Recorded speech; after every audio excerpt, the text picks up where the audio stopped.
Bonjour à tous, bienvenue sur cette vidéo, vidéo où je me retrouve un petit peu à la maison, tout simplement parce que j'ai reçu hier les nouveaux textes officiels donc de cette nouvelle saison 2024-2025, et il y a quelques changements en termes de passage de grade, donc j'avais eu quand même quelques échos avant les textes, mais voilà, là maintenant c'est officiel et je vais le partager avec vous. On va regarder tout simplement les textes officiels ensemble, et comme ça on va pouvoir, pour ceux qui veulent passer la ceinture noire cette saison, donc les ceintures marron qui me regardent, on regarde ça ensemble. Je vais simplement vous partager mon écran. Et là, donc on se retrouve donc comme j'ai dit avec les textes officiels. Alors vous fiez pas à l'année qui est notée là, ils se sont plantés, enfin ils l'ont pas changé, mais on verra que dans le règlement, ils ont bien mis 2024-2025. Et nous, ce qui nous intéresse, c'est d'aller directement sur les grades. Voilà, grades. Introduction et préambule, on s'en fout. Les conditions générales, on s'en fout un peu. Alors oui, aussi, si ça vous intéresse, je vous laisse dans la description un petit PDF, donc je vais simplement reprendre ce PDF pour les passages de ceinture, en tout cas pour la ceinture noire et le deuxième dan, troisième, etc. Je vous laisse un lien de téléchargement sous cette vidéo, donc mettez-moi votre adresse mail et je peux vous envoyer ça directement sur votre mail. On arrive sur le contenu donc ici du premier dan, donc c'est le Shodan, c'est comme ça qu'il se nomme. Donc on va avoir les deux aspects, la dominante technique et la dominante compétition, comme tous les ans, il n'y a pas de souci, et comme tous les ans aussi on a les 4 UV. Donc déjà pour les conditions de présentation, c'est comme d'hab, il faut avoir 15 ans révolus pour pouvoir passer sa ceinture noire, ok. Il y en a qui m'ont dit déjà, ouais, moi j'avais pas 15 ans, j'ai réussi à avoir ma ceinture noire et tout. Alors officiellement en France, je parle bien, en France officiellement il faut avoir 15 ans révolus, sinon ça ne passe pas. Donc être de 2010 ou avant pour cette nouvelle saison. Avant on demandait un nombre d'années nécessaires de ceinture marron, maintenant c'est plus la peine, dès que vous êtes ceinture marron et que vous avez l'âge requis, vous pouvez passer votre ceinture noire, en tout cas la présenter. L'ordre des épreuves est laissé au libre choix du candidat, ça c'est ce qui change aussi. Les autres années, il fallait d'abord passer l'UV kata pour pouvoir passer donc les shiai. Ok, maintenant cette année, c'est dans l'ordre que vous voulez. Si vous voulez passer d'abord par les shiai et voir les katas un petit peu plus tard, c'est à vous de voir ça, ce sera sans souci quoi. Alors on va se concentrer maintenant sur le contenu des épreuves et on va voir ça, donc on voit ça ensemble. La dominante compétition, donc UV kata. Je vous le lis, je fais un peu de lecture, désolé, mais au moins comme ça on peut en discuter ensemble dans les commentaires. Donc le candidat présente les 3 premières séries du Nage no kata. Comme d'habitude, les 3 premières séries du Nage no kata, les techniques de bras, les techniques de hanches et les techniques de jambes, ok.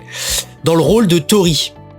Voilà, et il se peut que toute ou une partie des 3 séries dans le rôle de Uke vous soit demandée par le jury, comme d'habitude. C'est vrai que des fois, on vous demandait pas forcément de tout refaire le kata, surtout si le partenaire ne passait pas le kata, il n'y avait pas de raison de refaire les 3 séries en tant que Uke. On vous juge généralement sur une série, voire 2 séries si c'est limite, mais une série ça nous permet déjà de juger si c'est un bon Uke, si c'est un bon shooter ou pas. Les candidats nés en 1975 et avant, donc les vieux, il y en a peut-être qui vont se reconnaître, ne présentent que le rôle de Tori. Voilà, donc là on va pas leur demander de chuter pour ceux qui sont nés avant 1975. Il y a aussi des équivalences effectivement, bon là je ne veux pas entrer dans les détails, mais ceux qui ont fait des podiums sur les France Kata, les choses comme ça, il y a forcément, vous avez validé votre kata sans même devoir le passer devant les juges de votre ligue. L'UV2 maintenant c'est l'UV technique.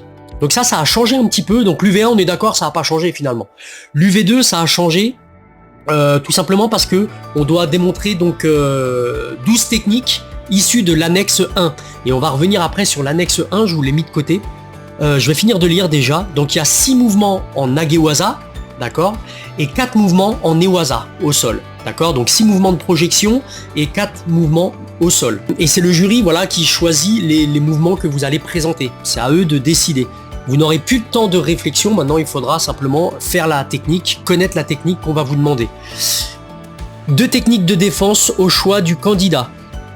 Ok, les techniques de Nagewaza devront être démontrées en déplacement, donc ça, chose importante, je sais pas si vous le faisiez au club, moi c'est ce que je demandais à tous mes élèves qui passaient leur grade, même il y a quelques années, je leur disais toujours, ne montrez jamais une technique en statique. Je trouve que c'est pas du tout intéressant et ça vend pas le mouvement. Si vous voulez vendre votre technique et votre mouvement, faites-le en dynamique, D'accord, jamais en statique, ça c'est super important. Et voilà, là ils l'ont mis clairement noir sur blanc sur les textes officiels, donc pensez-y. En Newaza, les techniques devront être démontrées en situation d'étude. C'est-à-dire vous devez mettre un espèce de petit scénario, moi j'appelle ça comme ça, un petit scénario en place.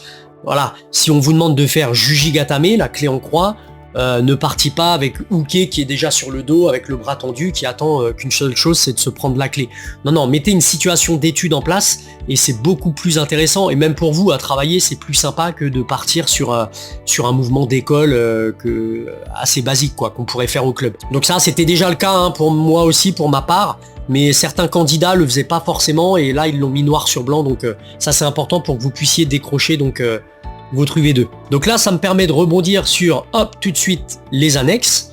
Donc là, vous pouvez voir les annexes. Pour le premier dan, on vous demande ces mouvements-là en Koshiwaza, donc technique de hanche, ces mouvements-là en Tewaza, technique de bras. Donc vous voyez, c'est pas sorcier. Hein. Avant, il y avait beaucoup plus de techniques que ça.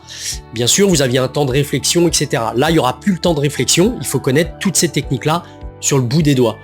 Les Hashiwaza, donc ça c'est les techniques de jambes que vous retrouvez ici, et bien sûr les Sutemiwaza, techniques de sacrifice. Donc voilà, là vous avez toute la rangée pour le premier dan, la rangée pour le deuxième dan qu'il faut connaître, et bien sûr la rangée pour le troisième dan. Tout ça je vous le laisse en téléchargement PDF dans la description de cette vidéo, vous pouvez télécharger tout ça. Les techniques au sol, bon pareil, hein, Newaza, les immobilisations qui sont ici, les Shimewaza, c'est les étranglements, et les clés de coude, les Kansetsu Waza, qui se retrouvent ici. Donc vous voyez, il n'y a pas grand chose. Jujigatame, Udegatame, Udegarami. Les choses franchement assez basiques qu'on est censé connaître déjà en ceinture marron, pour moi, je pense. Pour les techniques de défense, le candidat choisira une réponse libre adaptée. Alors les techniques de défense, c'est les techniques de Jujitsu. Le candidat choisira une réponse libre et adaptée, étudiée avec son partenaire parmi les séries A et B des 20 attaques de défense imposées. Les techniques de défense Jujitsu, et on va tout de suite se référer donc sur les séries A et B qui nous demandent. Là, je parle pour le premier dan. Voilà, vous avez vos attaques ici pour le premier dan. Pareil, je vous laisse dans la description, vous pouvez le télécharger ça. Les 20 attaques sont ici. Pour le premier dan, on piochera dans la série A, là, et la série B. C'est-à-dire que c'est que des saisies. La série A, que des saisies. La série B, que les saisies. Et après, tout ce qui est les frappes et les armes, ça se fera pour quand on passe deuxième et troisième dan. Voilà, donc là, vous avez vos annexes sur lesquelles vous pouvez vous référer.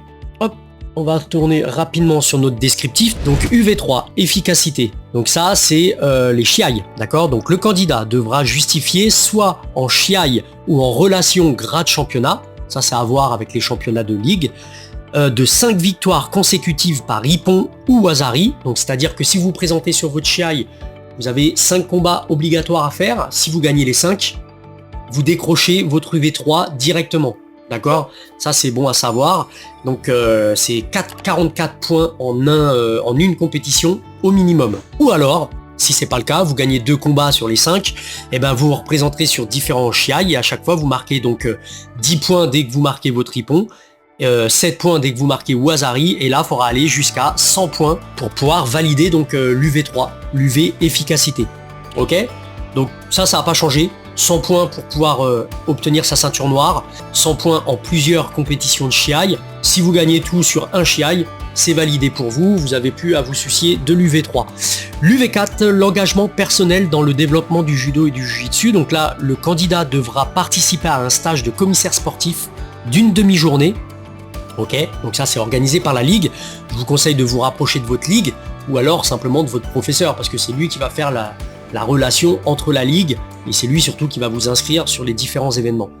Donc, et également donc à l'encadrement d'une animation ou d'une compétition officielle, donc une compète de département. Ok, ça peut être une coupe, ça peut être un championnat départ, etc.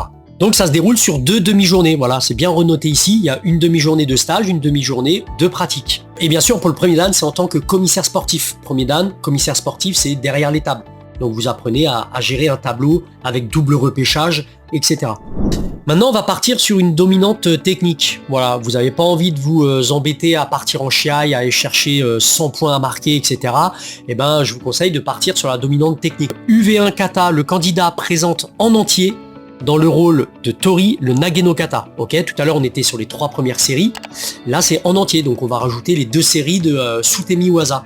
Les Ma Sutemi Waza et les Yoko Sutemi Waza. C'est la série 4 et la série 5. Ou alors vous pouvez également présenter le Kodokan Goshinjitsu, donc le kata du Jujitsu. Pour ceux qui pratiquent le Jujitsu, vous le connaissez. Tout ou une partie du kata choisi dans le rôle de Uke. Bien sûr, donc pareil, il y a des équivalences pour ceux qui ont fait des podiums au championnat de France kata. Pas forcément besoin de passer l'examen, on est d'accord. L'UV2, la technique, le candidat démontre 12 techniques issues de l'annexe 1, 6 en Nagewaza et 4 en Newaza, choisis par le jury, et 2 techniques de défense au choix du candidat. C'est comme si vous le passiez finalement, si on se retrouve là, c'est comme si vous le passiez en dominante compétition. Les techniques de Nagewaza devront être démontrées en déplacement. Ça, c'est un conseil que je donne à tout le monde. En Newaza, les techniques devront être démontrées en situation d'étude. Voilà, il marque bien, exemple, renversement, position quadrupédique, voilà. Mettez une petite situation en place, c'est toujours plus intéressant quand on est juge de voir ça. Moi, je suis juge à la Ligue, et c'est vrai que je préfère voir quelqu'un qui a travaillé un espèce de petit scénario, même quitte à partir debout, hein. Je fais un Izaguruma, j'amène le partenaire en position quadrupédique, hop, j'enchaîne un petit retournement, clé de bras, etc. C'est quand même beaucoup plus intéressant à voir et à travailler. Pour les techniques de défense, le candidat choisira une réponse libre, adaptée, étudiée avec son partenaire parmi les séries A et B des 20 attaques de défense imposées. Donc ça bouge pas non plus. On est d'accord que c'est les 2 saisies et les 2 réponses doivent être différentes. Il y a aussi une deuxième partie sur l'UV2 technique. Donc la partie A, on l'a vu, c'est la démonstration des 12 techniques imposé, et puis sur la partie B, donc le candidat démontre ses acquis techniques lors d'Uchikomi. Donc là va falloir faire des Uchikomi pendant 1 minute 30 sur avancée de Uke et 1 minute 30 sur recul de Uke. Bon, ça c'est pas très sorcier, c'est pas très dur. Et 2 exercices d'application du type Kakari Geiko ou Yakutsuku Geiko. Je vous laisserai tout ça encore une fois dans la description, vous pourrez le retrouver et le lire tranquillement. Et ça sera pendant 2 minutes. Alors vous voyez, chose importante, cette UV n'est pas fractionnable. Le résultat est donné sur l'appréciation de l'ensemble des 2 épreuves. Vous ne pouvez pas valider que la partie A ou alors que les Uchikomi, et puis je dois revenir sur mes 2 exercices de Kakari Geiko. Non, ça c'est pas possible. Ça sera soit vous validez tout l'UV, soit vous le validez pas, il faudra revenir malheureusement sur cette UV2. L'UV3, donc c'est les Shiai, et c'est là où ça change un petit peu quand vous le faites en dominante technique. On va relire ensemble. Le candidat devra justifier de la possession de 20 points acquis, donc c'est pas parce que vous le passez en dominante technique qu'il ne faudra pas aller chercher des points en Shiai. On va vous demander 20 points pour les Shiai, ok. 20 points, ça représente 2 hippons de 10 points, on est d'accord, hein. Donc soit en Shiai, soit en relation grade championnat de judo et de jujitsu. Si vous faites de la compétition en fighting system, ça se peut que vous puissiez récupérer des points pour votre passage de grade. Les candidats nés en 1985 et avant sont dispensés de l'UV3. Ça c'est intéressant à savoir pour ceux qui sont nés avant 1985. Waouh, j'en fais partie. Et avant, donc, sont dispensés de l'UV3. Voilà, donc les 20 points en compétition sont pas obligatoires pour les vieux. Et l'UV4, donc l'engagement personnel dans le développement du judo jujitsu, je pense qu'il y avait judo ici, par là. Le candidat devra participer à un stage de commissaire sportif d'une journée et également à l'encadrement d'une animation ou d'une compétition officielle se déroulant sur 2 demi-journées. Ah, donc c'est un petit peu plus long que sur l'engagement qu'on va vous demander, hop, sur la dominante compétition. On est d'accord que c'était bien un stage d'une demi-journée. Là on vous demande d'avoir un stage d'une journée complète. Voilà, donc c'est important pour moi de revenir rapidement sur les petits changements qu'on a eu sur les épreuves et les UV de ce premier dan, notamment parce que je sais qu'il y a beaucoup de ceintures noires, de ceintures marron qui vont passer ceinture noire cette saison. Donc voilà, c'était important de revoir ça ensemble. Encore une fois, pour rappel, je vous laisse donc le fichier PDF à télécharger en description. Je vous fais juste un fichier PDF uniquement sur les grades, d'accord? Je vais pas vous mettre tous les textes officiels, c'est pas mon rôle et c'est pas mon but non plus. Moi, ce qui m'intéresse là sur cette vidéo, c'est de vous montrer ce qu'il va vous falloir pour passer votre ceinture noire, votre deuxième dan, votre troisième dan, etc. Je mettrai jusqu'au 4e dan sur le PDF que je vais vous mettre dans la description. Voilà, c'est tout pour moi pour cette vidéo. Merci, n'oubliez pas de vous abonner, de mettre un petit commentaire, on peut en discuter dans les commentaires, donc c'est une petite nouveauté. Et puis je vous souhaite bon entraînement et à très vite pour la suite des vidéos. Allez, bye bye, ciao.